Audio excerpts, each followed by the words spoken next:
We are from Macon R1 High School, and we will be presenting on the issue of business ethics about Associated Press versus Shepard Fairey's copyright case on the Obama Hope poster.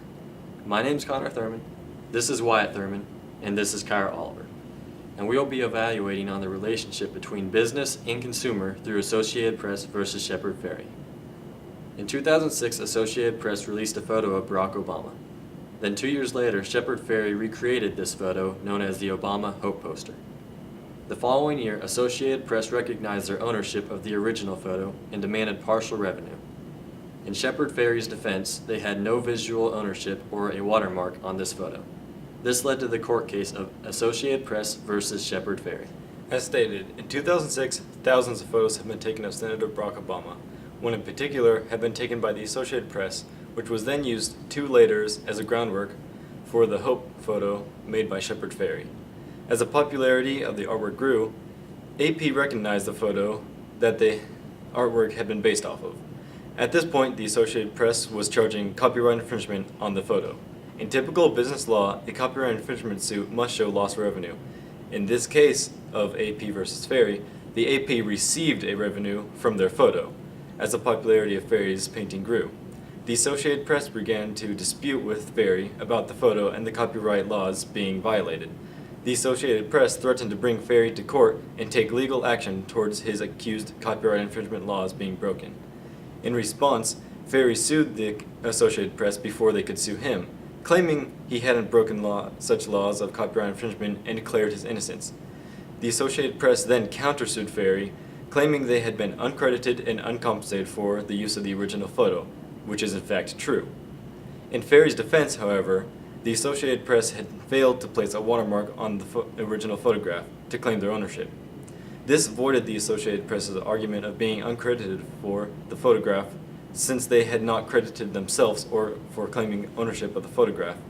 It is also true that the Associated Press's original photo had increased in sales, value, and popularity, allowing for an increased revenue on their part. The current issue at hand is whether it was wrong on Fairey's part to use the photo and gain revenue with something he did not rightfully own, which is quite apparent considering Fairey had deleted images and tampered with potential evidence before the lawsuits had arisen. This gave the Associated Press reason for suspicion that Fairey, deleting the photos, was well aware that he had misused the photo and broken copyright infringement laws.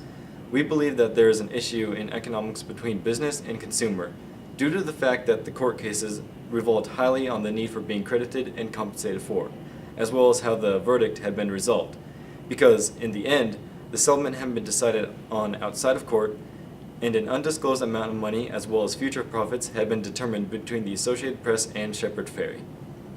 Our position on this case was the relationship between business to customer. Fairey offered his product for sale but did not go through the proper steps of getting it copyrighted. Fairey violated this relationship by not making sure that the Associated Press was okay with him using their picture on his artwork. Fairey earned money that was not rightfully his, and while doing so, he misused information technology and ethics. Fairey made his wrongdoings right by splitting the profits on his artwork with the Associated Press. This was ethical on Fairey's part. We feel that Fairey justified his reasoning on his artwork. The Associated Press did not have a watermark on the picture, so that was a problem on their part. So we asked ourselves, do we think that websites that use photo editing will have future problems with customers using their photos on both small and large scales? We believe the answer is no, due to the fact that the Associated Press did not have a watermark on the photo. All photos that are posted on photo sharing websites should have a watermark or symbol of ownership on them. If the Associated Press would have put a watermark or a symbol of ownership on them, this case would have been resolved more easily, or this case might not have existed or extended to this level of concern. In conclusion, the moral of the story is in the future you should always get permission when using anything that could possibly fall under the protection of copyright laws. It is the right, ethical, and legal thing to do.